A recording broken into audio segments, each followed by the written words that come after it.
Assalamualaikum, halo hai semuanya, jumpa lagi dengan Amel di sini. Di video kali ini, Amel ingin memperlihatkan step pengaplikasian Sesa Natural Oil ya teman-teman. Oke, di sini Amel punya yang warna biru, yaitu untuk batuk dan pilek. Dia aplikatornya roll teman-teman. Ini Amel sudah tuliskan step-stepnya, jadi mudah dipahami untuk teman-teman semuanya.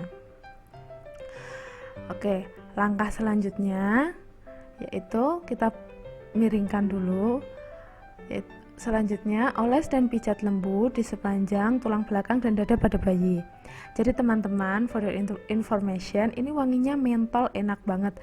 Jadi bayi yang menghirupnya itu lega tenggorokannya, lega hidung tersumbatnya, jadi insya Allah dia meringankan.